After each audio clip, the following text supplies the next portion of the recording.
Why get all your holiday decorations delivered through Instacart? Because maybe you only bought 2 wreaths, but have 12 windows. Or maybe your toddler got very eager with the advent calendar. Or maybe the inflatable snowman didn't make it through the snowstorm. Or maybe the twinkle lights aren't twinkling.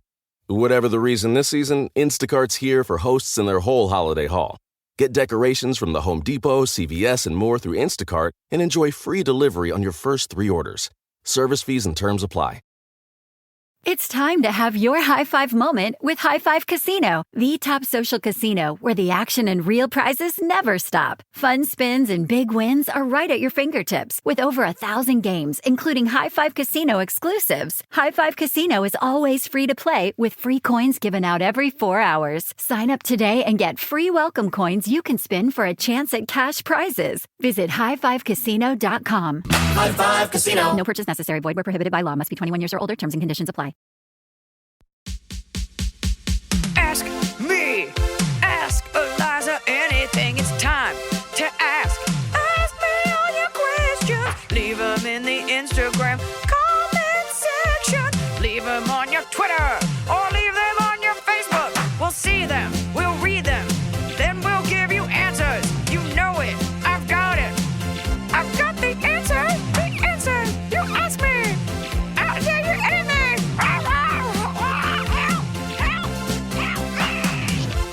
This time next week, I will be the mother of a son. Don't jinx it. What if that baby is still in there in 2 weeks? No, that would be horrific for everyone. I told you what Michelle said, right? No. Best friend is a woman married to a woman, and they're very, very liberal, very, all the things that you associate with Austin and all the things that I also stand for. But I was like, forever ago, I was like, I'm having a boy. And she's like, well, we don't know that. I'm like, we do. It's the doctor confirmed it. She's like, well, we'll have to see. I'm like, nope, we know it's a boy. I think for a couple of years you can assume it's a boy, and then I'll tell you what, I will stay out of your family and your children's right to gender affirming care, and everyone else can stay out of mine. If my kid is a boy and I call him a boy and one day he's like, I'm a girl, then we'll talk about it then. But don't come for me because a doctor said there's a penis and I'm like, oh, a boy. Like, that's problematic. Relax. I'm not the enemy. Okay. But just having her be like, we don't know that. I'm like, if it was a girl, you'd be like, oh my God, a girl. I think it's anyway. It's I'm convinced that no woman has ever gone into labor, and I'm convinced I never will. And I've never been more disappointed to have gas. I'm like, I know you're not a contraction. I know you're just a fart. Wait. I know it in my heart. You posted a juice today that you enjoyed, and it was a word I didn't know, and I was trying to figure out if it was a fruit I didn't know or the name of something. It is a fruit you don't know, and it is a word you didn't know, and it's a word that I didn't know.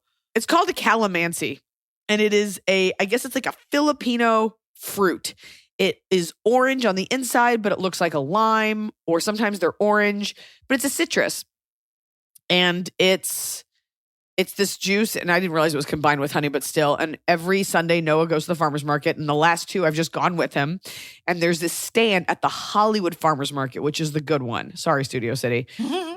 And it's called JJ's Lone Daughter, and this woman, Laura, runs it. And it's like some of the best citruses and avocados in the state, and she has these like hand squozen fresh juices, and I grabbed one. It is called calamansi nom nom, so we're gonna ignore the fact that it says nom nom, and it only comes in a small thing. I don't love the plastic, but it's scrumptious. It's thirst quenching in the way that Gatorade's supposed to be. Oh, but it has that real fructose. It's just anyway. We also get that in dry jujubes. So we are a full Filipino family. So when your little son is playing soccer, you can be like, I'm not bringing orange slices. I'm actually bringing calamansi slices and calamansi juice for the children. And everyone's going to go, where's the Gatorade? Get out of here. But we don't put that in our bodies. I buy up all of her juices. She makes Pog. She makes all these fresh juices. And they're just scrumptious. And she gives my daughter free kumquats. Always. I mean, that was nice, but I also, in my stocking of you, the fact that Noah made you a double-decker taco, but a nice version, like he truly is, he's the perfect man. He is the perfect, he said, what do you want for Valentine's Day? Because we don't go out because we're not chumps. And he was like, I was like, and he's like, let me make you an upper decker taco, which for any girl listening, an upper decker is normally when you take a shit in someone's toilet tank. So in our house, it's a double decker taco. We call it an upper decker. And it's like full white trash ingredients, like white flour tortilla, refried beans, all wrapping up a corn shell, hard shell taco with cheddar cheese, smoked cheddar cheese, lettuce.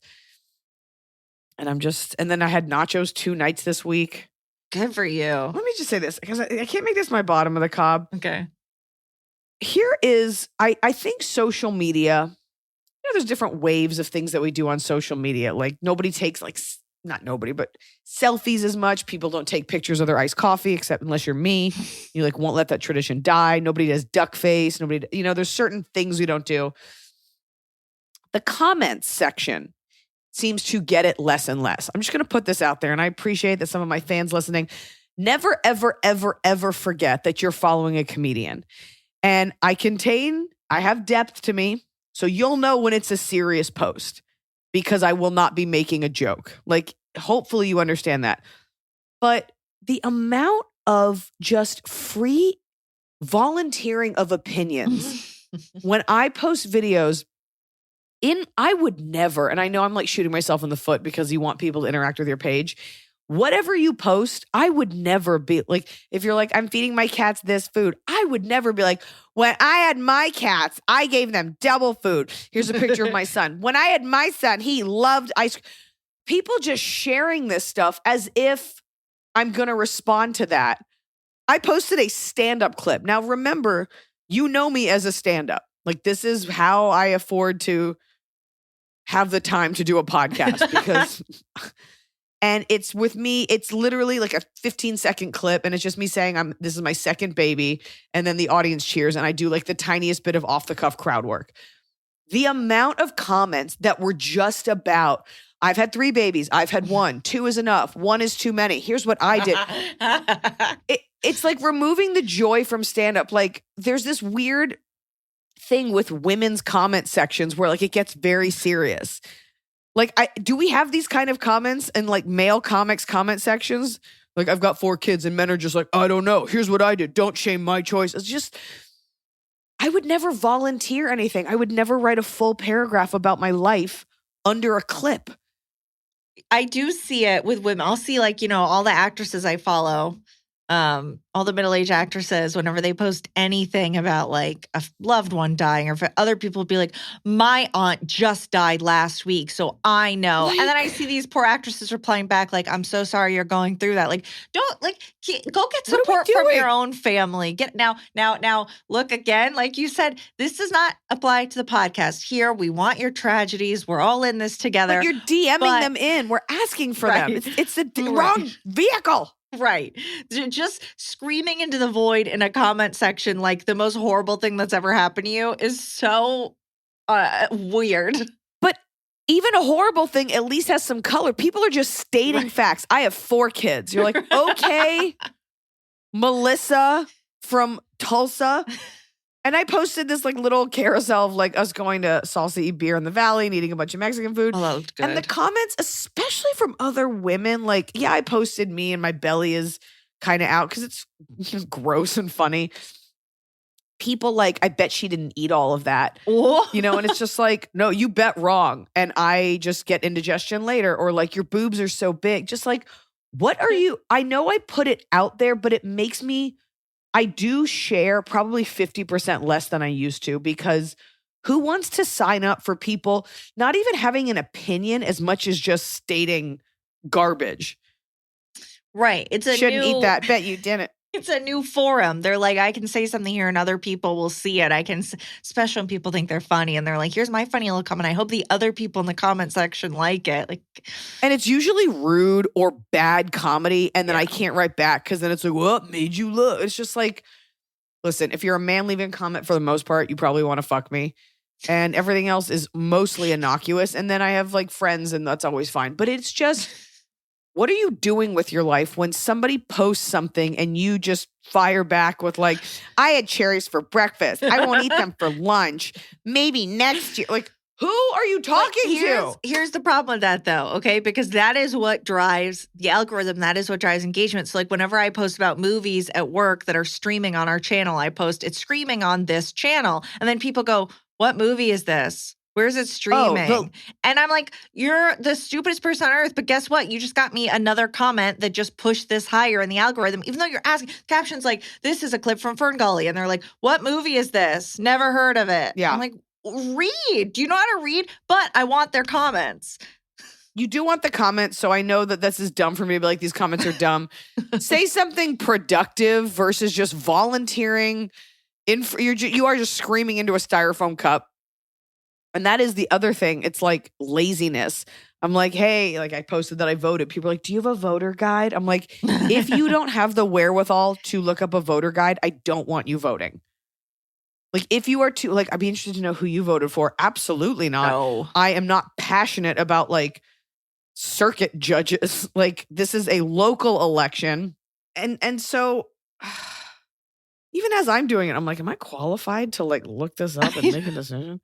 This is all tough stuff. I picked the wrong one. The answer is they're all the wrong ones. Anyway, just think about, like, a lot of stuff we do on the internet, like when people tap their nails, like, what are we doing? Think about when you leave these comments, like, what are you doing? Like, have intention.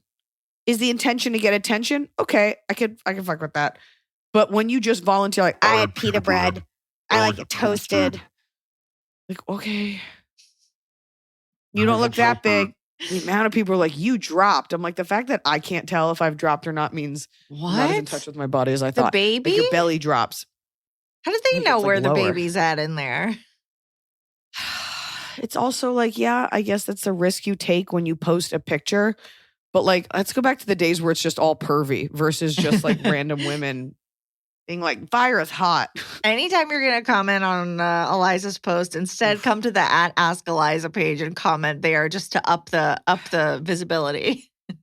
Yeah, we don't get a lot of comments on there, but we do get a lot of questions. And I'm excited to answer them because this is the last week I'm going to sound like this. I'm sure the people like sexual but congested. Yeah, they're going to be so sad.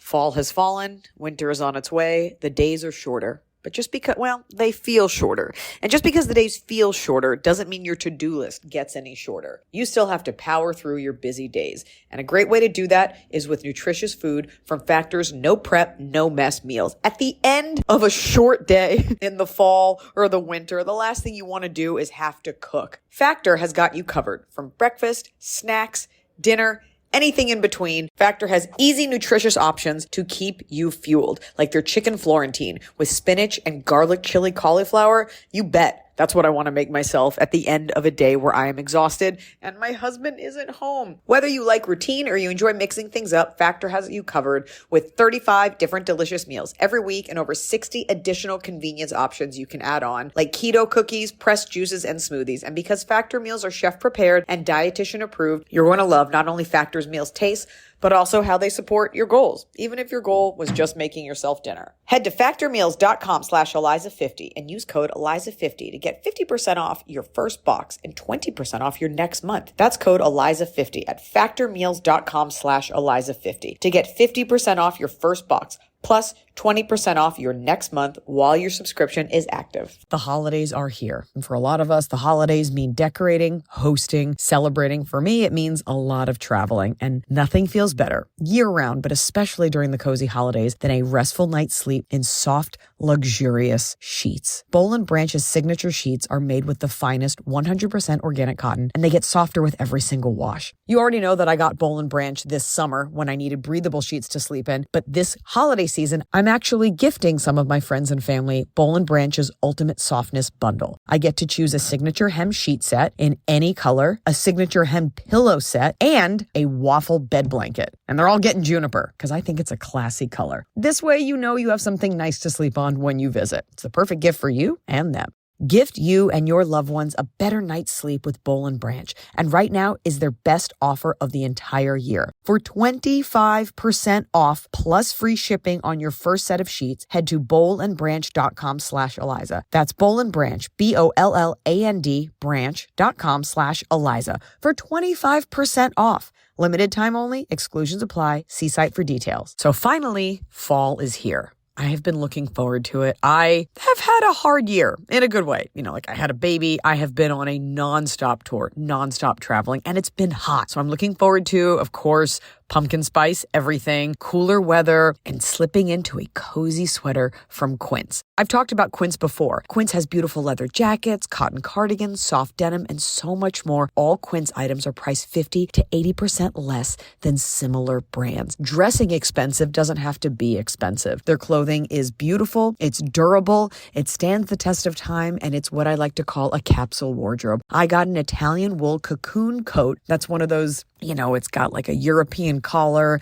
and it covers my butt so I can walk around New York City and not be chilly. And Quince only works with factories that use safe, ethical, and responsible manufacturing practices. Get cozy in Quince's high-quality wardrobe essentials. Go to quince.com/Eliza for free shipping on your order and 365-day returns. That's QUINCE.com/Eliza to get free shipping and 365-day returns. Quince.com/Eliza.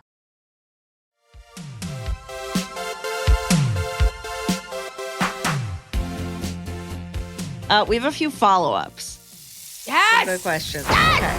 So, If this doesn't kick your drive to your nursing station into high gear, ladies, nothing will.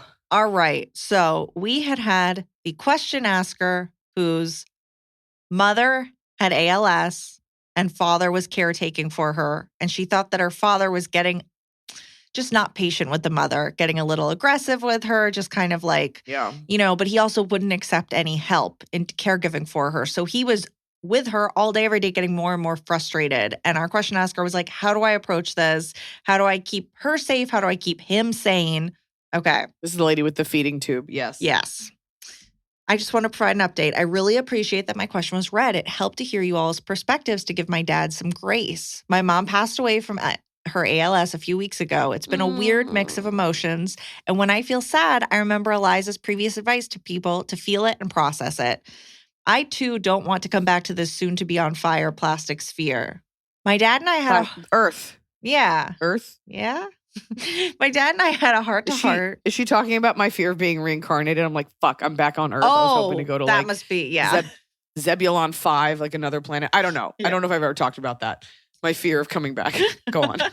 My dad and I had a heart-to-heart, and I think he felt alone with his struggles and stress and didn't know how to ask for help. He is obviously sad and processing, but I think since the stress of caretaking is done, he's better able to be present. Yeah. I know others have mentioned that even though this is a comedy podcast, the advice you give, Iliza, is really meaningful. I appreciate that you help your listeners to have a kinder perspective on tough situations, and the laughs are nice too.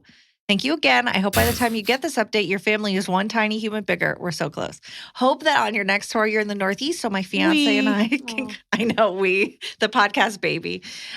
She's like, the jokes, your comedy's nice too. It's a nice addition, but we'll take the death advice. But then just an important follow-up, P.S., not sure if this is appropriate. Eliza has coined the term South Mouth, so it feels in a similar vein, but the latest episode called Lip to Lip, I honestly thought was going to be about a steamy lesbian couple, not two straight people kissing. I was rooting for these two hypothetical ladies, and I still will. Because we let Emily name it. That's why. I love when I saw that. I was like, yes. I hope everyone thinks it's about two claim diggers. I love that. I'm sorry about your mom, and I think everybody listening to this, when you said she passed away, I feel like there's like a sense of relief, and so. I'm sorry. I think, you had talked about giving her dad grace. Remember, she was thinking about maybe not inviting him to her wedding. And so I'm sure now it's, you're glad that you gave him that grace so that you can now process this together. So I think that's, it's an important follow-up because it's tough. It's a good follow-up. You know what? It's closure for everyone. And turns out your dad's not a bad guy. Emotions were running high. No one could blame anyone for the way they were feeling. Nor should you, because that is an awful situation to be in. But the most important lesson of all is that you listen to us and you're still listening. That's my big takeaway. Yeah, Anyways, that's we're it. sorry. Okay, and we have another follow-up. This one, again, that email labeled follow-up to lip episode. People really took to lip. Now, hi, Iliza, Emily and gang. I'm writing in regards to the military commanding officer abuse question. Ooh, okay. So I, too, was an officer, female, in the military and faced inappropriate abuse from my higher officers, leading to the diagnosis of several mental health diagnoses being passed around mental health professionals with severe bias. The more I talk to women in the military, particularly officers, the more I hear stories about their mistreatment, trying to be swept under the rug. Just want to write in and say you're not alone in this fight, even if the system is designed to make you feel like the only, quote, insane one. SWAN, Service Women Action Network, is an excellent organization that stands up for female service members on Capitol Hill and has made huge amounts of change for the better. Oh, and congressional inquiries take months to process, so looking to reach out to senators for quicker feedback. So then this person kindly offered to send their info to the question asker, so I will forward your email along just so you have someone else to talk to. That's awesome. And that's the power of this podcast and the type of women who listen to this. Like, we just kind of gave our off-the-cuff advice, but that's from someone who knows. I also love that it's SWAN. They're like, we are women. Like, we don't want to be called, like, ugly bird or like egret. They're like, It has to be feminine. And also, like, the idea of being women called crazy because they don't love being abused predates women being in the military, probably predates even people being in America. Just, whether it's a diagnosis of hysteria, women being told to calm down. I think I saw some meme the other day that was just like, oh, you're not allowed to have an orgasm or read, like, or own land. Why are you so upset? Like, calm down. So it is a modern version of, why are you acting crazy? Yeah, we actually had 3 or 4 people reach out about this question who all have experience with this. So I will be sharing with the original question asker in case you want to talk. And that's what you want. Yeah. Like sisters in arms, literally and metaphorically, who are like, yo, we have some inside info. So I love that. Okay. Yeah. On to the juicy stuff. On to the juice. On to the juice. Backyard issues, not a euphemism. Iliza and Chef Hubby, is half of what you are eating coming from your backyard? I'm in Long Beach and we trade on Thursdays. My kumquats for my neighbor's jackfruit, my blueberries, apples, peaches, and lemons for persimmons and carrots and green onions, my bell peppers and tomatoes for chili peppers. I really wanted to get juicy. I love that. Are you out there? What are you doing with yours? Never trading anything for a jackfruit. I think it's completely overrated. I get that it makes great like vegan pulled pork. No, we do have fruit and a tree that used to give us avocados, but it stopped. We don't have that much fruit to trade. We always have lemons, which is the sign of a true Angelino. But Noah does a lot of recipe testing for the cookbooks that he writes for people. So we always have food to give neighbors. I don't know that they trade back, but I think they like being our neighbors, which is fine because the last thing we need is food. No, but I do like that. I like the idea of trading. I also like the idea of neighbors that you literally, like my neighbor literally asked to borrow a cup of sugar today. And Did I was you like, have it? Get off my porch. No, I was like, get the fuck out of here. No, someone got to her first. What? Did she hit up multiple houses? No, but my neighbor, I have this one neighbor where I was just be like, do you have Tums? Do you have an aspirin? Like, it's just me, like, as a grown woman being like, I need someone to help mother me. So, yeah, we moved in. We were the couple that was like, ding dong, hi, we just moved in. Do you want these corn blueberry muffins? Everybody knows. We will invite, when he's like major recipe testing, we'll be like, bring over your own container so you can take home some of this she crab soup. We can't keep this. So just know if Armageddon happens, our house will be heavily guarded because we gave snacks. Who's guarding it? You? It's mostly me. It's mostly me obtaining a gun illegally and not telling my husband. Oh, God. My neighbors, they'll be like, we got to protect the kitchen. Hi, Liza and gang. Longtime listener, first-time question asker. Although Emily read my bottom of the cup about accidentally keeping your alarm on. I saw you in D.C. and laughed so hard I cried. I can't thank you enough for the laughs after a long week. I, 31, female, no master's degree, working in defense, not healthcare, am getting married on June 1st. I've taken your advice to only keep the traditions that serve my fiancé and I, and decision-making has therefore been relatively easy. However, a situation has emerged that has left me stumped. I have a friend who I invited to the wedding, let's call her Izzy, that has recently ghosted me. It was a relatively new friendship. I met Izzy through friends of friends, and she'd become a regular at group hangs and thought we got along well. When I sent out save the dates, she never wound up responding. When I sent 2 separate messages asking for her address, but she is a notoriously bad texter. I'd seen her not too long before that and everything seemed normal. I therefore got Izzy's address from another friend and sent the save the date. Since then, Wait. Hold on. You sent a save the date via text. No, was texting asking for the address to send the save the date to. So you never sent the save the date? Well, so no. I'm trying to clarify. She's about to say she sent it. But you asked for her address twice and she didn't give it to you. And you still were like, I need this woman at my wedding. I therefore got Izzy's address from another friend and sent the save the date. Cool. Since then, however, Izzy has not responded to a single one of my texts and seems distracted and cold the only time I've seen her since, which was at a friend's engagement party. I didn't ask if everything was okay between us because I believe if someone has a problem, it's their responsibility to discuss it with me. It also didn't seem like the time or place to have a confrontation since we were there to celebrate the newly engaged couple. Here's my question. Should I send her an invitation? She's going to treat me this way. I don't want her at the wedding. Why are you writing in? No, this person either can't be your friend, doesn't want to, or is a bad friend. Because you're going to write in and be like, so Izzy came, she left early, she didn't send a gift, and she left her mule parked outside, and I can't return it, I can't get her out. No! She is shouting silently that she's a weirdo. Well, it's not, so they have a shared friend group. So it's like she might want to go because the rest of the friend group is going. So does our question asker owe any explanation for not sending a thing after sending the save the date, or can you just stop this? Oh, by the way, thanks for your sage wisdom, Claire. This is Claire. No. And I'll do you one better. Even if she were in your friend group and normal, you still don't have to invite her. Mm-hmm. It's one thing, I have friends that get married and I'm like, oh my God, I love you so much. You can talk about it with me. If you don't want to invite me, I understand these things are fucking expensive. And not everyone is special. I don't know what kind of free-for-all open barn ceremony you're having where you're just inviting anyone. No, what a pain in the ass. God forbid you tackle this girl, you hog tie her, you get the address, you send the save the date. She has the wherewithal. She doesn't respond. So now you're weeks out. You're like, we're missing 3 of these. I can't find Izzy. She won't talk to you do you hear yourself? And then let's say she says, yeah, I'm coming. And then she doesn't or doesn't send a gift. No, too many variables. And if she ever brings it up, be like, because you did send the save the date. Yeah. Be like, you never responded. That's it. Fuck this girl. Ew. Yeah. That's a pretty clear cut. Nope.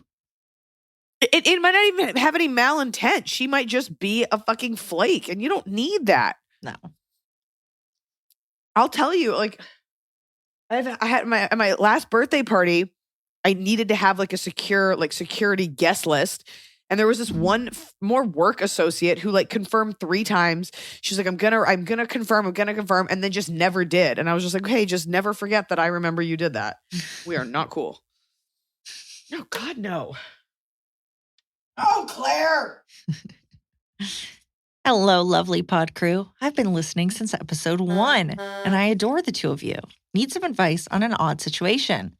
Back in November, my truck was the victim of a terrible hit-and-run accident, and I'm finally getting it fixed after months of going back and forth with my insurance company.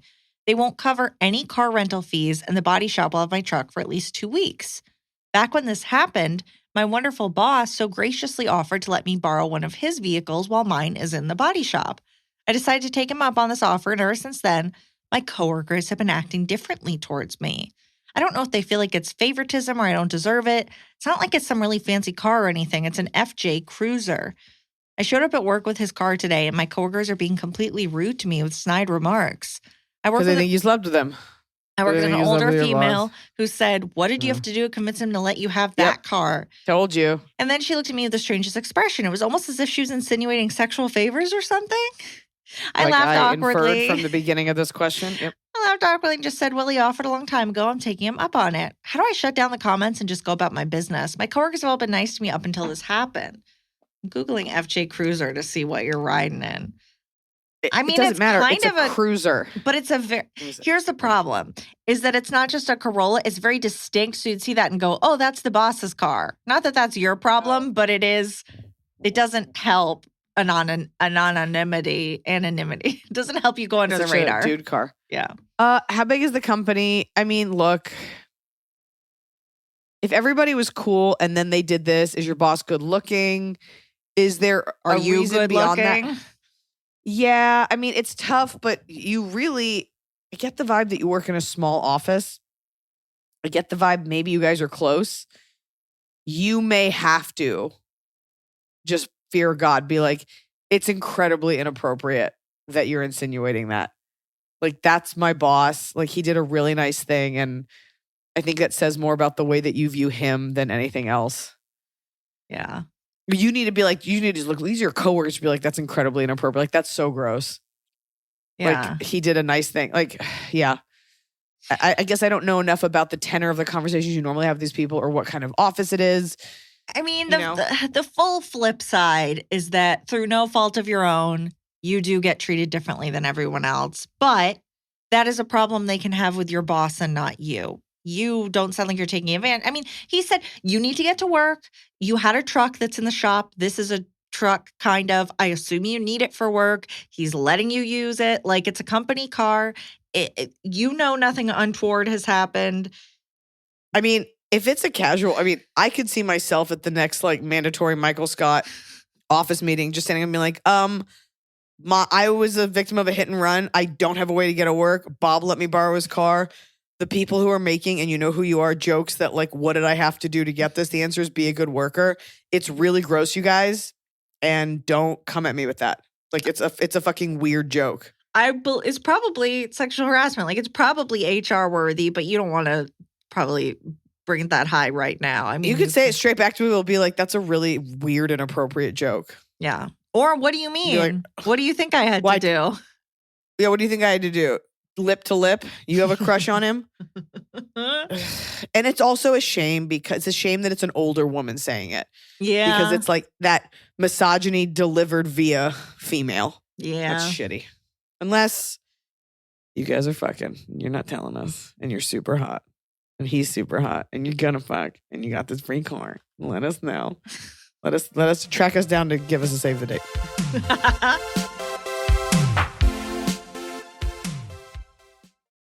Everybody sleeps, but no two people sleep alike. At Coop Sleep Goods, we celebrate the way you sleep differently. We believe everyone deserves a great night's sleep with their own pillow. And the adjustable, customizable Coop pillow makes it easy. Whether you're a side sleeper, back sleeper, or even a starfish, we've got the perfect pillow for you. Crafted with our innovative memory foam and microfiber fill, our hypoallergenic pillows adjust to you, not the other way around. Just tailor the fill for the perfect fit. Add some in, take some out, until your pillow's just right for you. See why luxury hotels and spas worldwide feature Coop Sleep Goods and why we have tens of thousands of 5-star reviews. With our 100-night risk-free trial, you've got nothing to lose, except those sleepless nights. Get up to 50% off selected items during our Black Friday Cyber Monday sale when you visit coopsleepgoods.com/comedy. That's COOP sleepgoods.com/comedy. Why get all your holiday decorations delivered through Instacart?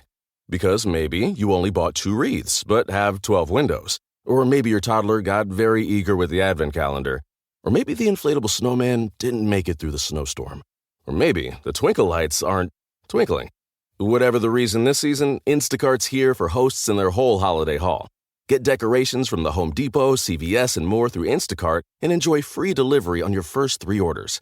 Service fees and terms apply.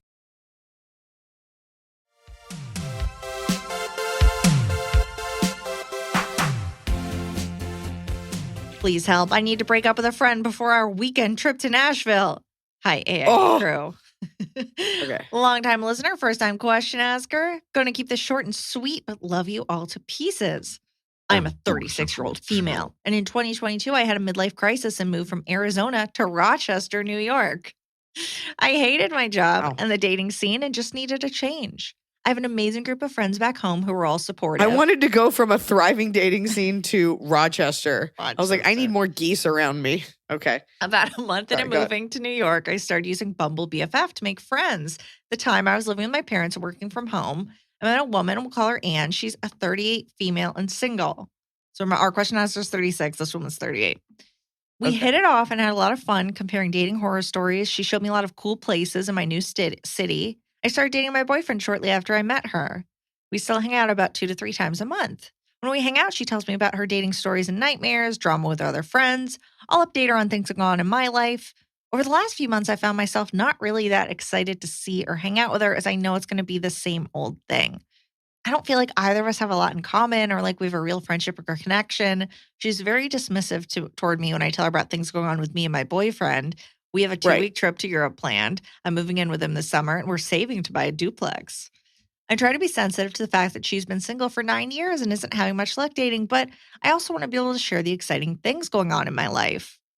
To make things more complicated, we have a weekend trip to Nashville planned in about a month. We're going to a concert and spending the weekend there. I do not want to go on this trip anymore. We planned this trip months ago. We've already paid for the bulk of it, about $900 each for flights, hotel, concert tickets, all of which is non-refundable. I love to travel. I would love to spend a weekend in Nashville with any of my other friends, but not excited to spend time with her anymore. I don't want to sound mean, but she's boring. She constantly complains about being overweight and out of shape, but never takes me up on my offers to come to a yoga class, go for walks, or go to the gym together. She just wants to use our hangouts as time to complain about her other friends and her job. I just don't enjoy the little time we do spend together. I'm not looking forward to spending 4 days with her in Nashville. 4? Jesus. Should I break up with her, send her flight info, I booked the tickets, and eat the $900 I've spent so far? Should I go on the trip and then break things off? Please help. Thank you for your wisdom, Mel. So you've outgrown this friendship, and it's a bummer because it served a purpose before, but this happens often with girls who, you got a boyfriend and she doesn't ever have a boyfriend. Some women are perpetually single. Single for 9 years, and please leave me alone. If it's like, I was single for 9 years, then I met my husband. Leave it in the comment section. She has self-esteem issues, and she's negative. And you maybe were at that place when you met her, or didn't really see how bad it was, and the closer you've gotten, the more you're like, yeah, this is not my vibration. It sucks because I could see her writing in to be like, my friend just ditched me, and I was really looking forward to going to this Avenged Sevenfold concert. So what do I do now? You should never have to spend time with someone that you don't share any blood with and don't really owe anything to. You shouldn't have to go. You might just have to eat the $900. It sucks because then she has to also eat the $900. But you could say, I can't go for whatever, But what I'm willing to do is someone can have my ticket. You might be her only friend, which is kind of sad. But the truth is, no matter how you do it, you don't want to go. Unless there's a way to redeem this. Like, unless she could be super fun. Like, is she fun to drink with? Is she fun do you really want to go to this concert? If you don't want to do any of this, it's shitty. And I would say go if it was like overnight. But 4 days and traveling together and this person sucks. And can you bring other friends? No one else is going to pay to go to Nashville to not go. I mean, here's what I'm wondering. Could this be a last hurrah where you just are honest with her? You don't act like you're walking on eggshells. You treat her like the friend you want her to be, and you see how it goes. And if it doesn't go well, 100%, you know for sure this isn't where. I'm not saying this is right. I would personally have a very hard time bailing on that trip, knowing that I had made that commitment and that now she's going to go to Nashville by herself, spend 4 days by herself, go to the concert by herself. That's hard. Is she this bad, or are you sort of building a case against her because you're like, and I have this boyfriend and I don't want to go? Because if you let it get this far, there's something redeemable about her. So taking a page from what Emily said, is there a version where you as a woman are not afraid of your friend? And when she's negative, you don't want to come down on her like, wow, you're negative. She's like, where's this coming from? Is there a way to see the good in her? Is there a way to have fun? Is there a way to get drinks? Is there a way to have the trip that you planned 4 days with her at some point? And it wasn't that long ago. Maybe she's going through something. Hopefully, since you planned 4 days, you had enough activities planned in the interim between the beginning and the end of that trip. Well, and she's the one that introduced our question asker to like cool bars and spots in the city. So it's like maybe you're going to do some really cool restaurants. Maybe it's going to like a really great time and she's just also happens to be there. Or maybe like she's lame. You can look at your phone, or you could give an assignment. Like we each have to find 3 dive bars. And don't be afraid if she's being a sincere bummer to be like, dude, like forget the weight thing, because that's beyond your pay grade. Like if she's overweight and hates it and depressed about it, like you're not a trainer, you're not a nutritionist. She doesn't need you to tell her that she's fat. I don't like that you're like, and she, repeatedly hasn't accepted my help. You don't want that. You don't want her at your house every morning at 5 a.m. running with her. Leave that alone. Try to just be like, it's going to be fun. I mean, it sucks too because you have a boyfriend, so it's not like you can like make out with dudes in Nashville, but maybe you have an objective every night of like meeting people or getting a hot guy's number for her or just getting blasted. Also, get a hangover. That way you can spend half the day in bed. Take her to the aquarium. And leave her there. I don't have a question, but I'd like to extend my thanks to Iliza for previously sharing her philosophy on pets and why they're in our lives at certain times. We recently lost our senior rescue dog, who we were lucky enough to have for the last few years of his life. From traveling on airplanes to being quarantined during COVID and everything in between, this dog was at my side for so much. Losing and finding a new job, a move, pregnancy, welcoming a human baby to our family. I can't help but think he knew he was done with his work on this planet, or perhaps the universe planned it that way. It felt similar to my previous dog, who saw me through my 20s and a whole other set of ups and downs. It doesn't make me miss them any less, but it's comforting to frame it in such a way. So I guess this is all to say thank you, Iliza. You are, of course, right.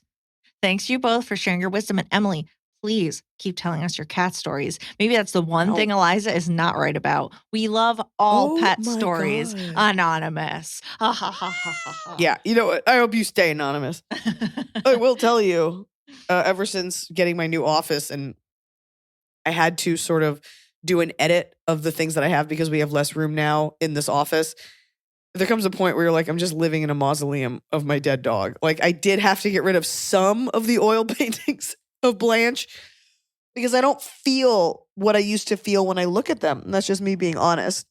So I hope that you get that place too, because then it doesn't hurt. It doesn't even feel good. It's almost nothing. I don't want to toot your horn too hard, but I will say I appreciate something about the show, which is that I think there are subjects like this, like miscarriage, like there are abortion, like things that you've talked about, that it's not even like a very special Iliza. It's just a very natural like discussion in the course of the show. I think anytime we've discussed heavier issues and it finds resonance with someone, that it is a more casual conversation and not like, okay, we have to address this. I appreciate that. I mean, I really just think more things should be normalized. Right. Like, these are all like the bumpy patches that make up our lives. Like especially when it comes to like women's health stuff, like we shouldn't be embarrassed and death. And it's like, let's talk about it. And I know people have asked before, like, do you remember what the episode is where you talked about this or that? And I'm like, no, because probably you talked about your dog dying and the episode was called like Lip to Lip. I don't know. Right. I don't know what it was called. It's called Vaginal Intercourse Part 1. Right. We mostly talked about the dog. Yeah. All right. Well, hello, Iliza, Baby Arm, and crew. You guys are so incredible and have gotten me through some tough times in the past with your concise and practical advice, which is so on point. In saying that, I propose to you my current predicament/quandary. We'll see if they can stump us. Some context for you. I am a 25-year-old female working as a paramedic in Sydney for approximately 2 years. During uni and while training, I was so focused on my career and studies that I've been single for 5-ish years. During my training year, basically an apprenticeship after uni, I worked with one mentor, 31-year-old male, for approximately 4.5 months, with our shifts being 12 plus hours. During this time, my feelings went from platonic mentor-mentee to having a bit of a crush on him. We worked great together, didn't even need to speak to know what the other person was thinking, but he was in a committed relationship, so I squashed the feelings and decided we were just going to be friends. Since I qualified about 6 months ago, I moved to a different area and we kept in touch over text.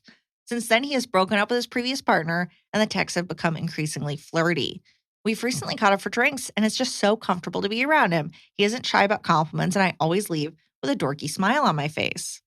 I guess my question is, Do I dare potentially ruining this friendship by being honest? Do I give him a bit more time to recover from the previous relationship? Or am I just overanalyzing the whole thing and he's just looking for a friend?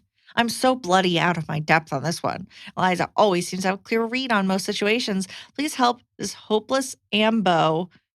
Thanks for everything and good luck with baby boy. Anonymous. Ambo, that must, I Of guess, course, ambulance. Of course, the Aussies are like, yeah, it's an ambo. He likes you. Yeah. I don't know what you look like, but you're Australian, so you're probably pretty stunning. Yeah. And he's probably pretty hot. You're Australian paramedics. Like, that's basically Baywatch. Yeah. Yes, men will hang out with women that they are not sexually attracted to if, because it's like, yeah, she knows a lot about sports or football, whatever you guys call football. But even you said the texts are flirty. Yeah. And, it's also, I'm sure the texts were flirty when he was with her, which is something you should keep in mind. I mean, he likes you. Right. Nobody is hanging out with a 25-year-old girl at age 31 just because, like, you're an old soul.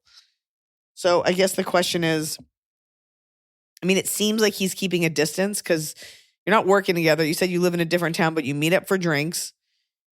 I would put it out there, not in an aggressive way.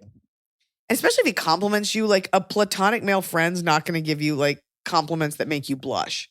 And there's no way this is such an incredible friendship. You guys are not BFFs. Exactly. Come on. Yeah, you're bonding over the fact that like someone overdosed and you both knew what to do. I just think in life, like our life is so short and we spend so much time like, oh, I don't know what I should do. Just go for it.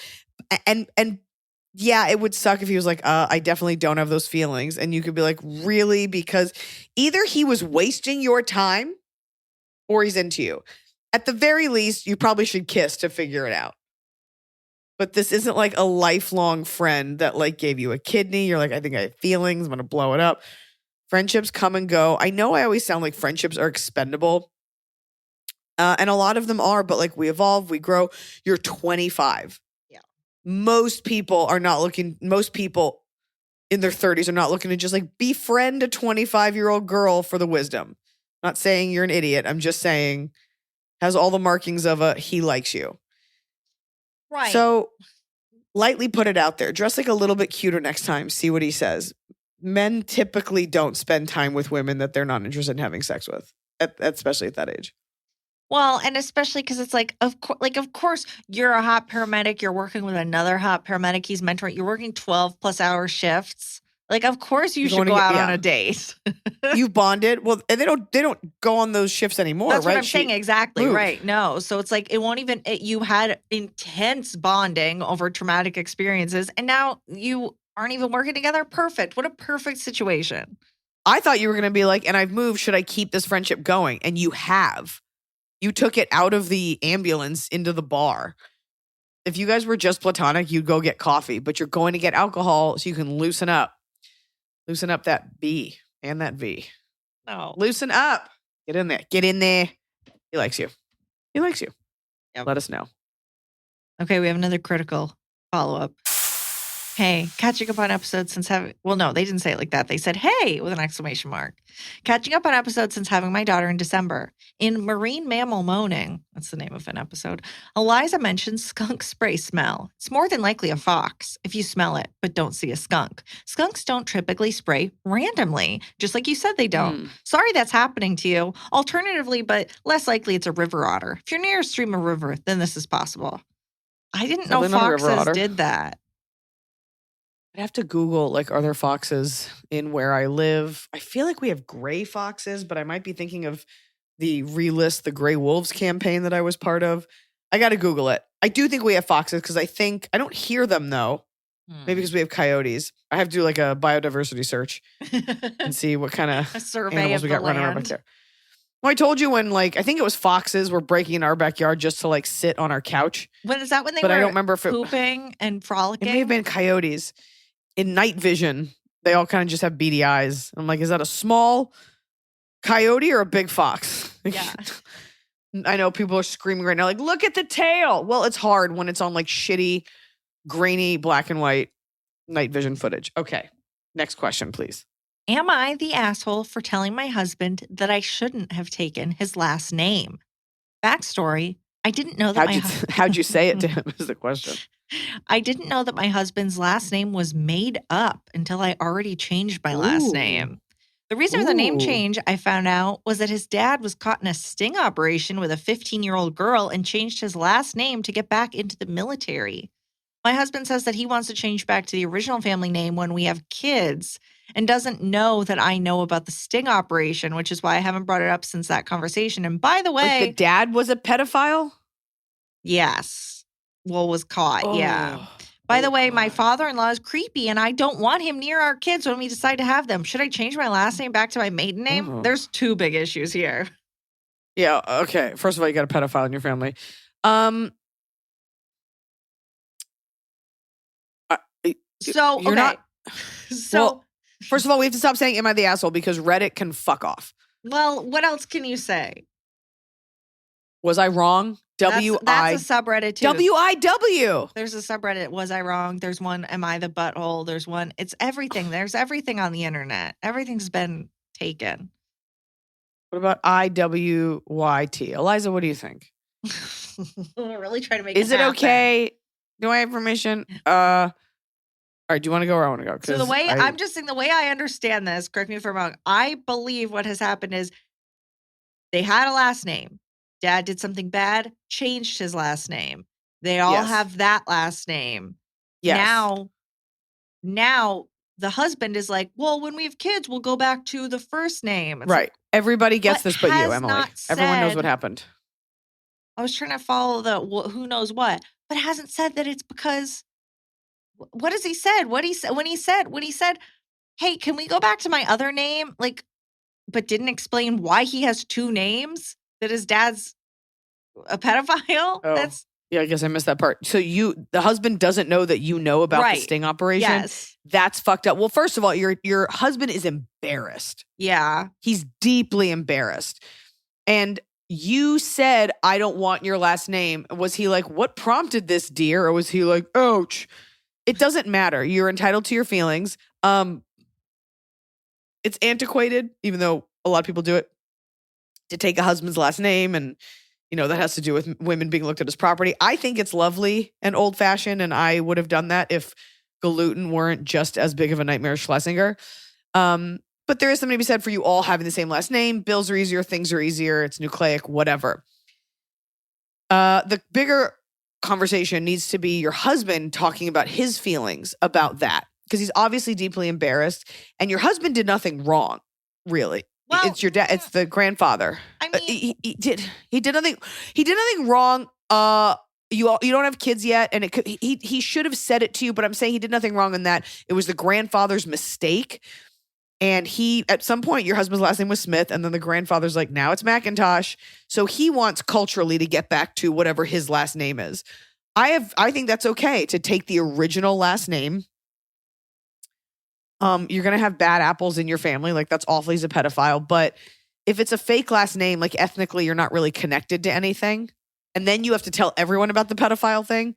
You need to talk with your husband and let him talk to you about this and say to him, like, you didn't molest these kids. Like, I'm on your side, but you have to share these things with me. Also, though, because it sounds like you're saying he hasn't told you what your father-in-law did. You're saying, oh, father-in-law is a creep, so you're around father-in-law. He wants to change the name when you have kids. Does he intend for your father-in-law to be around your kids? Because that's a much bigger conversation.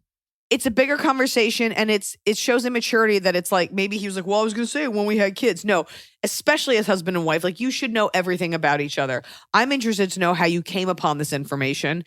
And you're living with a man now who is like keeping this thing from you, probably out of embarrassment. Men, never forget, men get very quiet and weird when they're embarrassed. So you need to get it all out with that come to Jesus and move on from there. Could be a thing where you make up a new last name. You take the old one. But you definitely, the amount of questions we get on this where it's like, you need to talk to your husband. Your husband has to be the adult here. Yeah. You got to put all your cards on the table, like the Friends episode where like, they don't know that we know that they know. You got to be like, I know. Know that we know that they know that he slept with a 15-year-old and now our last name is McGuire. Hi, team. I've been listening for quite some time. While I find some little nugget of wonderfully applicable advice in every episode, I'd like some zeroing in on my biggest life conundrum. My 37-year-old sister is a rock star of a human being. She earned her doctorate at the... Is the baby going to come out? He kicked so hard that I was like, oh no, am I like squishing him? But I'm like resting my belly on my thighs as I'm talking to you like a toad princess. Okay. All right. Take it easy. Go ahead. I'm sorry. She earned her doctorate at the ripe old age of 26, all while having a pretty significant disability. She's married to her high school sweetheart, who's been around so long he qualifies as more my brother than my brother-in-law. So much more I could write about my sister, who is not only the biggest shadow of my life, but simultaneously my hero. I am an almost 33-year-old primary care manager with a master's in healthcare administration. So our question asker is the younger sibling. Growing up, no, I your think question asker is 33. Well, and the sister's 37. I thought you said 26. Oh, at 26, she got the At 26, she got the doctorate. Yeah. My mistake. Yeah.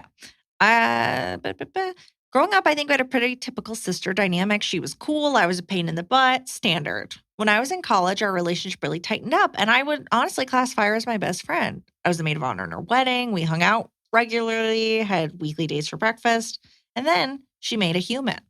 My nephew is quite literally the coolest kid I've ever met, and I love him to pieces.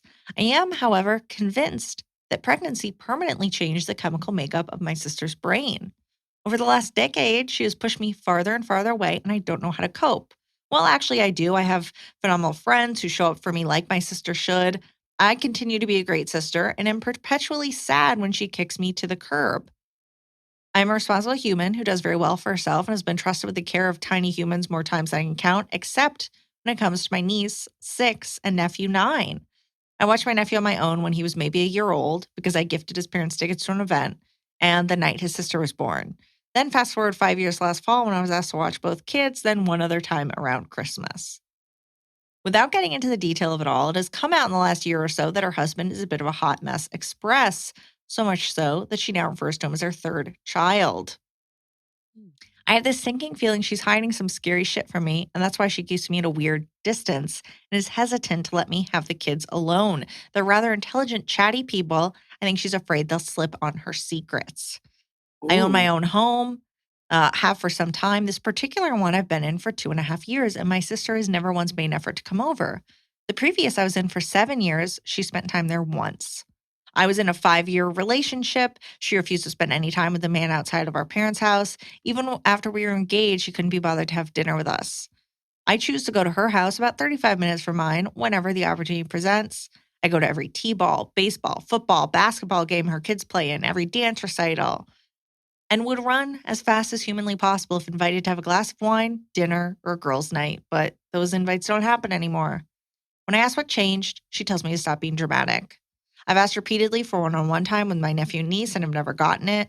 Most recently I asked if for my nephew's birthday I could take him to a hockey game. She told me he wouldn't want to go without his sister. I said I would take both of them, and she told me that was a bad idea. The end result was that I can take both kids and her to an indoor adventure park. Cool, whatever. Why do I need supervision? Having recently listened to the episode Ready to Flip a House, I recognize that a mama bear is a mama bear and owes no one explanations for her decisions. I think we cut that, so I'm going to cut this. What I struggle with, though, is how to no, you can leave that. We cut it. It's fine. My mom was the one that... We can leave all of this. We cut a thing that We don't even need to reference it. No, I like that. We cut something from the episode because my mom said I didn't come off looking great. And I was like, well, I don't feel like arguing about this. But she's referencing something that we cut out where I was vehemently opinionated about something involving my daughter. And I was like, I don't owe you a fucking explanation. And my mom was like, you just come off as very angry. And I'm like, well, I was, and I'm still not talking to that person. Anyway, go on. Right. And this resonated with this person. What I struggle with, though, is how to navigate wanting to be a pillar of support for my sister, knowing she's going through a really rough season she doesn't want to talk about. And yet she treats me like I am some incapable child who couldn't possibly bring light or support to her world. My friends and my parents praise how I continue to show up for her, even though she's been so sour. It's getting old. I'll never walk away. She's my sister, but damn it, I'd like her to actually be a sister and not just an entitled jerk.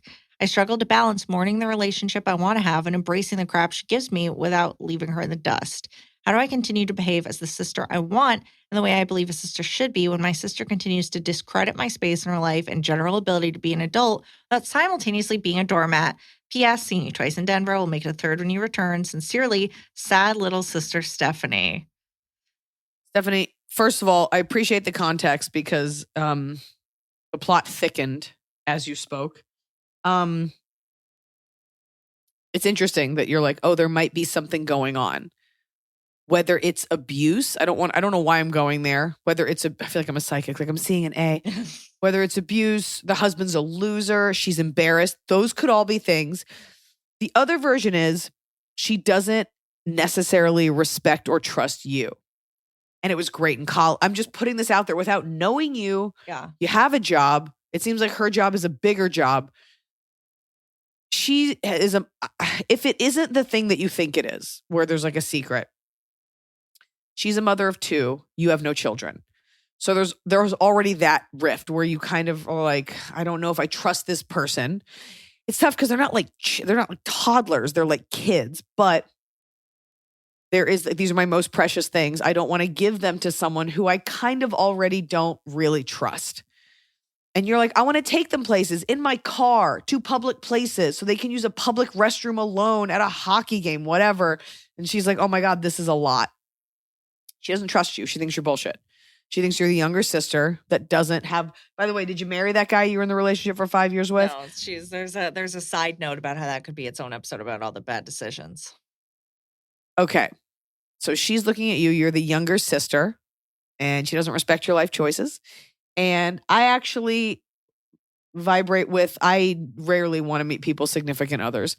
I sure as shit don't want to spend holidays with like, this is my boyfriend. I've been the young girl that brings the boyfriend to a holiday. And I don't know that I'll be as giving when my kids are like, it's my boyfriend from college. You're like, cool, let me know when you guys are living together.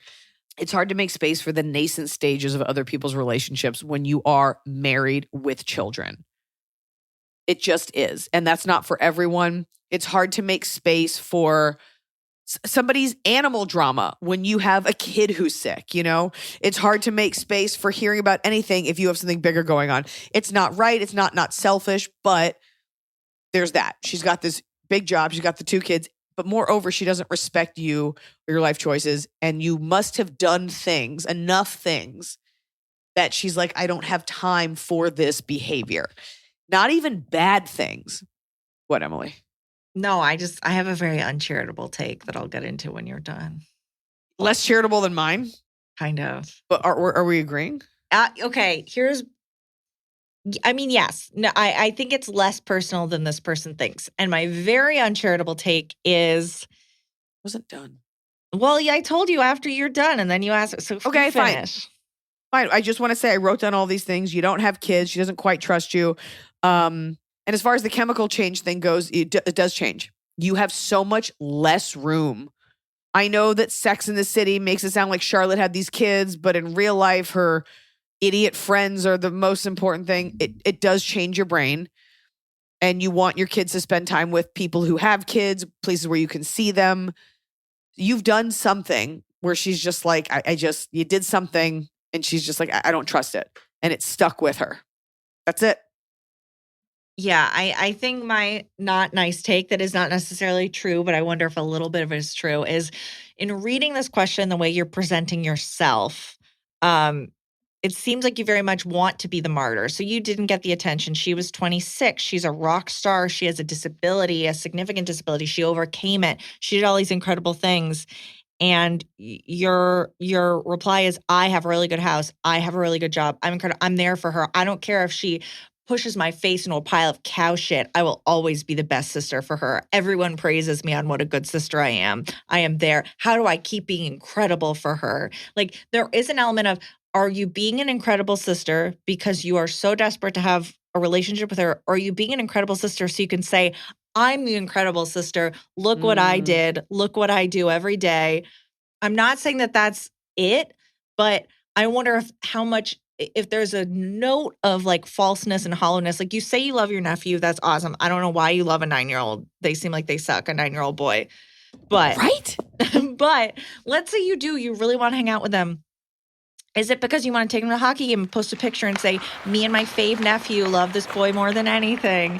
You know, how much are you turning this into, something for yourself and not for your sister. And this is, of course, this is not who you are, not what you're doing, but just in reading the question, that could be a take if your sister was looking at you uncharitably as a martyr. Could be valid. We don't know, what I never want is people to write in and be like, you misdiagnosed and you got murdered. We don't know you. No. So we're just looking at it like this. There's also in relationships, whether it's a friendship or a sisterhood, there's sometimes people like, it's not so much outgrowing people, being close in college when you're both drinking, whatever, and you're younger. Like it's a little bit different. There are people in your life. There will be people in your life who always go out of their way to be close to you. And it could be because they love you. They think you're amazing. They don't have much going on. And it doesn't make anybody ever want you more. No one's ever like, I'm the friend. I show up with cupcakes. I call them every day. I ask them, and our relationship just got better. So I do think it's worth talking to her. Well, so far she did. She's like, what's changed? And the sister's like, stop being dramatic. You can't say what's changed. Yeah. I think you need to say, because then you're putting it on her to contextualize this whole shift, because what if it isn't the husband thing? I think what you say to her is, I look up to you. I think, because we don't know what it is, but I see, and again, the way you're seeing it may not be the way it is. She might be like, no, I let you come over and see them. I let you take them for this. Like, I don't know if it's these swaths of time where you don't get to see them. Because if it is, then you've definitely done something wrong.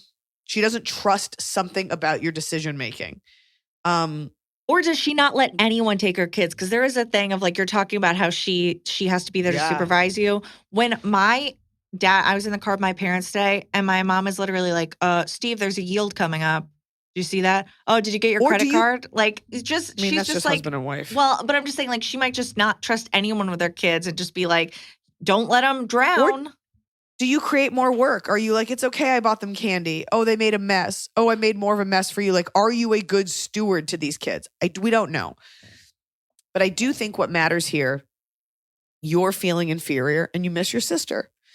It's hard to say to her, like, I need special time one-on-one. Like, you want that bond back since from before she became a mom. And you may not get that because you are just in different life places. But what can be put out there, and it'll make you feel a little bit better, is not telling her that she's wrong. Is just having a talk and being like, I see that there's a change.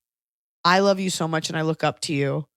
I love these kids. I mean, do you love them because you want her to love you? Do you really love them? I bet you do. And just be like, if there's something about me that you disprove of, or a way that I don't take care of them, I would just like to hear it. I don't know that I can change it. I don't know that I can be a different sister, but I kind of just want to know it's not all on my head. And if she gaslights you, she's like, it's in your head, then she's kind of annoying. But I think you lay your cards out on the table, not coming from a place of wanting to change it or assign the blame for your own edification. Like, you just kind of want to know it's not in your head. Yeah. Because you'll feel better if she's like, yeah, you might be defensive. You might be like, yeah, and you can even say, like, is it that I don't have kids? Now, I know that women who don't have kids are going to get angry about this, but it could be that. She could be protective. But you have to come at it from a place of like not assigning blame and just being like, I just want to know, because I do want you to know that I love you so much. In whatever capacity, I do want to be there, but I'm not going to force this on you. It's interesting because thinking about that, like, okay, I wouldn't expect like you to trust me with Sierra, because it's like, yes, I don't even know, but it's like, yeah, I can do personal assistance. I don't know. I haven't hung around a lot of kids. Oh, hi, sweetie. I just get how it's like, I think that there are things that people are surprised that they don't know about unless they're like babysit a lot or have a kid. Oh my God. Hold on. I'm sorry. What are you saying? That's what I'm plugged. That's for plugs. Yeah. That's what I use for the recorder. It's for a plug. That's for a plug. No. Do not touch the Zoom recorder. Do you understand? You don't understand? Well, then you've got to go. Shut up. Keyboard. Your keyboard? That's my keyboard. Don't touch my keyboard. You just want to touch my things. No. What do you want to say? What do you want to say? My keyboard. It's not your keyboard. It's my keyboard. She finally understands possessive words. She always says your, and now she finally understands mine, but it's my keyboard. Up. Yeah, on second thought, I don't trust you with this. Mommy up, mommy up.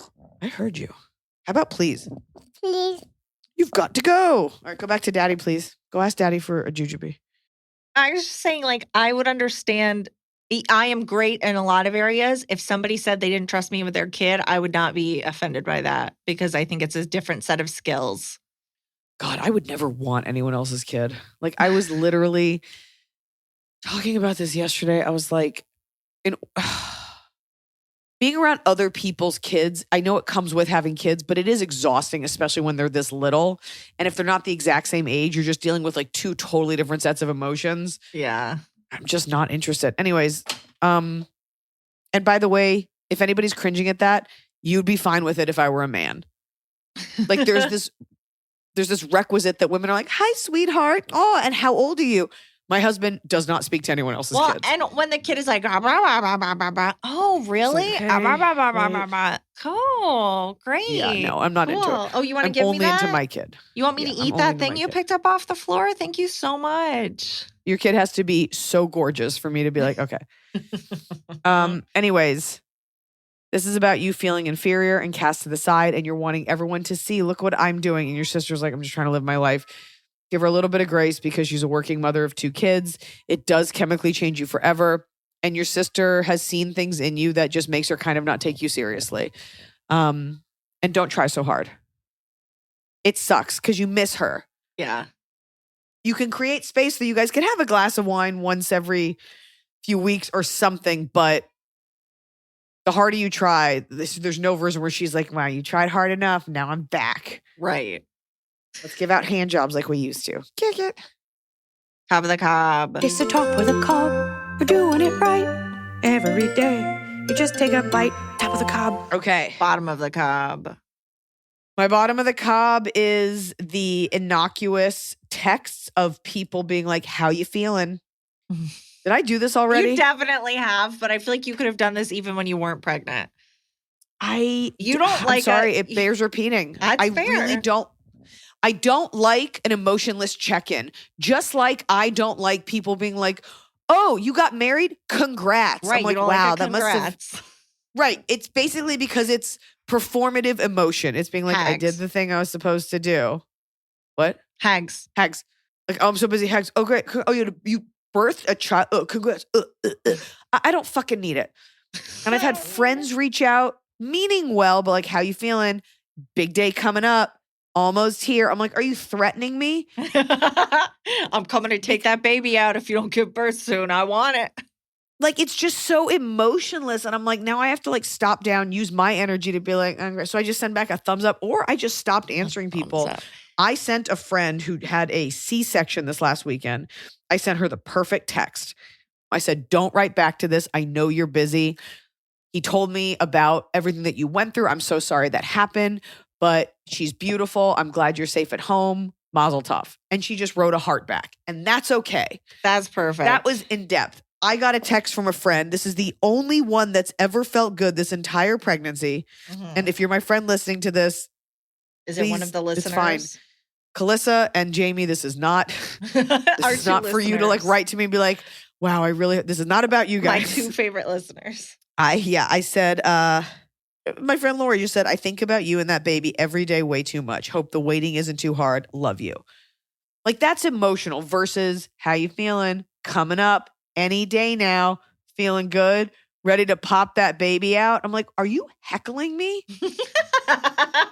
Don't make me have to respond to your lack of energy with any energy. So I just don't write back.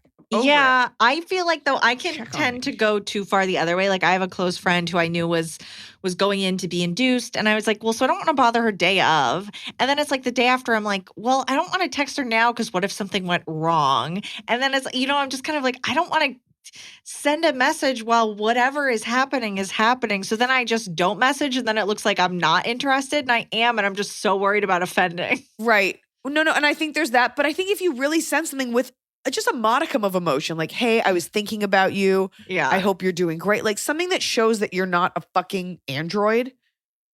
That's always fine. Not just, hey, like, I haven't talked to you in weeks. How you feel? I don't need it. It's so rude. Yeah. What answer do you expect to get back? Like, I haven't told anyone, but actually, I'm having a really hard time. Like, what's Having the a answer hard going day. to I be? had so much gas today. How you feeling? Like, fine. It's up there. And I've said this before with like when you take a trip, like, how was Europe? How was the continent of Europe? How's New York? Yeah. How's life? Like, get the fuck out of here. Be specific. This all goes back to intention. Like, what are we doing? Do you want to say that you checked in? Do you actually care? Probably not. What's yours? Mine. Skip the fan one.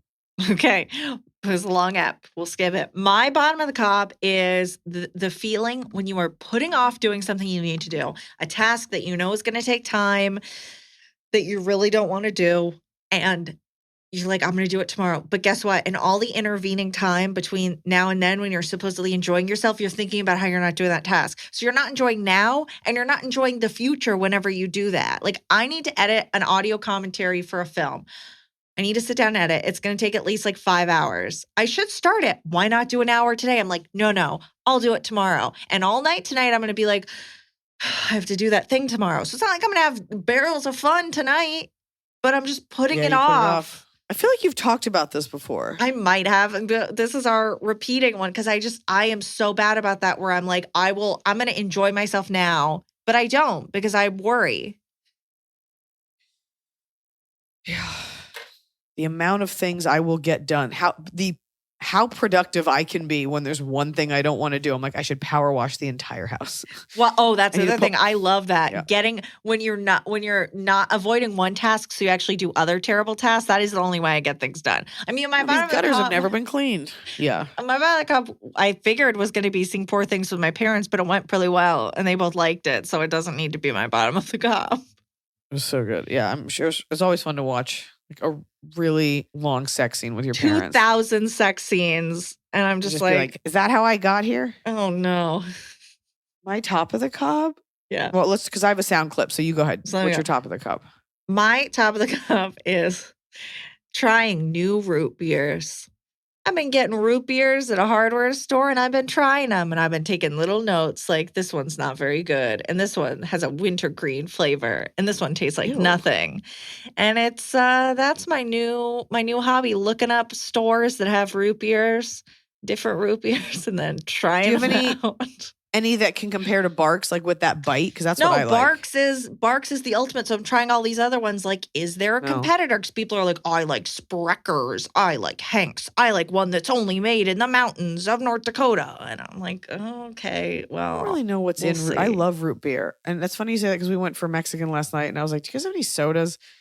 I was like, do you have root beer? Because if they have Barks, if anyone has Barks, I always get it. She's like, we have Mr. Pibb. And I was like, no. What year is it? What? No. Pibb. You know, it sucks a mug, an A&W, barf, barf, barf. I hate a creamy experience. My top of the cob is, and I know you want to hear me fetch about society, but we go for a family walk every night so I can get blood moving and so Tianfu can take a dump. Bring Sierra. I don't know. She walks along? She walks. Yeah. Oh. She walks and balances. Yeah, she walks. And runs. And falls. And then the walk is over. I can understand everything that she says, which is funny because when she first started talking, like the nanny understood her and I was like, oh no, like what if I never fully understand her? But I do. Like I speak fluent Sierra. I always know what she's saying. And she said, like, she's always asking about coyotes. And I'm like, you've never seen one.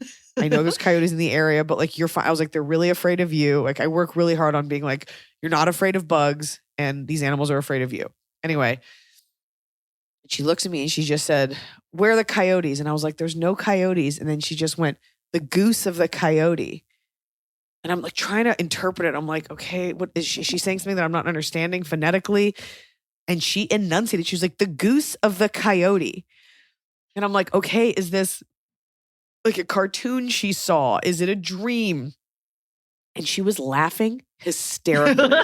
And it was, you remember you did that like probably with your sibling, like you'd have an inside joke and you'd say something like a sphincter says what? Like it was like a thing. And she was having her own personal joke at my expense, the goose of the coyote.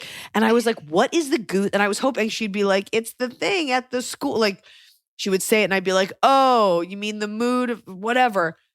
Goose of the coyote. This girl is laughing uncontrollably. And then she puts the full sentence, which offered no more clarity. She goes, the goose of the coyote is a dragon. And I'm like, that's deep, man. The goose of the coyote is a dragon. She's like, a green one. And I'm like, you have like a little imagination, or you just lack the vocabulary to explain something you saw. But if you ask her now, she just laughs. She's like, the goose of the coyote is a dragon. And it's like the first time it's like, mommy doesn't, you don't understand, mom. It's my generation. Parents thing. just don't understand. We have a small clip here. She gets very microphone shy, but I get her to say the dragon part. Here it is. The goose of the coyote is a Dragon. He's a dragon. Anyway, that's the episode, folks. You guys, next time, if you're probably going to hear an evergreen episode, but Or a we're really going in. angry, non-evergreen episode. Yeah, we're going in, and I'm going in with my eyes open this time. I'm packing snacks. I'm bringing my own juice. I'll never forget the horror, how angry I was sitting in the recovery room, which is always awful. It's always a Guantanamo fucking closet. It's hot. They called my room to get my credit card number. Okay. As if this hospital hasn't been billing me for every checkup, everything I've done for the last 10 years of my life. Can you give us the last And I three thought- again? I thought it was so trashy. So this time I will be unplugging that phone. You want this money? You can come get this money. I'm calling my room at 7 a.m. 7 a.m. like someone screwed up in billing. Like, she's going to have Just that baby for free. Just work on bringing me a shitty breakfast. Call my room to ask for money. Like it's a bail bond shop. Get out of here. Oh. Anyway, excited to bring this little boy into the world. We got his name all picked out. Have I you bought told some anyone shoes. or no? Just you? Have you told like your A couple parents or people. anyone? Noah has told no one, and I can't keep Of a secret. course he I hasn't. didn't- The middle name is a secret, and I didn't tell my mom because I was like, you will share it. So it's going to be a nice secret. And it's not, people will hear it and they won't think anything of it, but to one person, it will mean a lot. To Vladimir Putin, it's going to mean a lot. And I bought little shoes in New Zealand, little like knit boy Converse, and I'm bringing him to the hospital because someone reminded me you need to bring an outfit for him because I totally forgot. Oh, right. Myrna's coming back. Can little baby boys wear like the same baby clothes as little baby girls? Yes. Is it pretty interchangeable? For the most part, especially when you can't tell if it's a boy or a girl. I mean, it Are doesn't there matter. You different also like P flaps or whatever, or it doesn't matter because they got a diaper?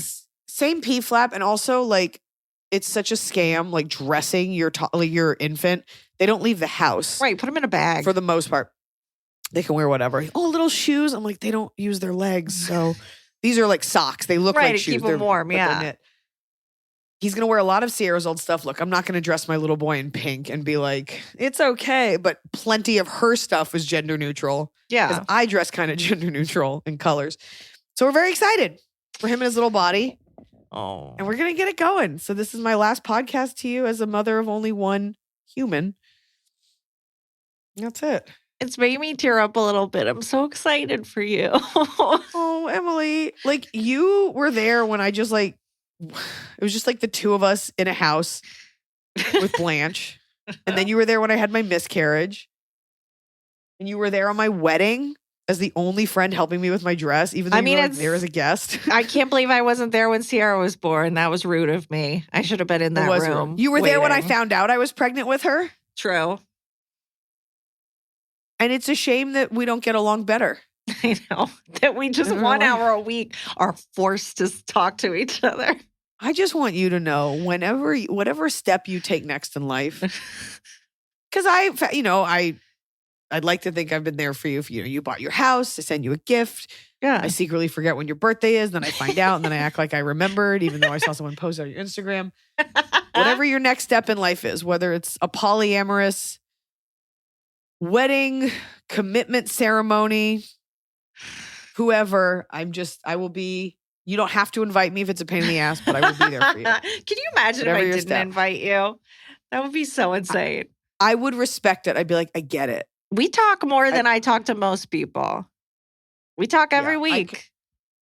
we talk every week, and you're always there for me to be like, I fucking hate this movie or this person. And you have never been like, no, I like them. You're always like, yes, and that's meaningful. You're a real person, Emily Higgins.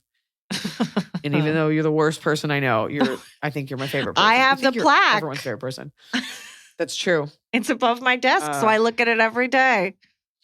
And I hope, you know what, I really hope in conjunction with the tour that's going to announce first, for Jesus Christ. When are we announcing that? I need to know. It's like the bigger this baby gets, like the more words escape me. Like they're escaping out of my butthole with every fart. I'm sorry. I think it'd be great to do live Ask Iliza Anythings at like a smaller venue. And so here's to upping the podcast this year. Here's to more of this, more hot updates. Yeah. One more baby. One more And this remember- one or one more after? I don't know. I don't remember anything I just said. Just more. More. And just so people know, this is what a functioning, healthy female friendship looks like. You don't have to see each other when you come in town. Both of the moms are obsessed with the other one. My mom keeps being like, "Have you asked her what the baby's name is yet?" I'm like, "No, I'm not gonna." I just text her like, "Hey, what's I'll that text her. baby's I'll text name?" you. Give me your mom's number. She might go to TMZ just out of excitement, so we can't let her know. TMZ would be like, who? All right. All right. Get those questions in. No question too big or too small. And remember, the goose of The coyote is a dragon.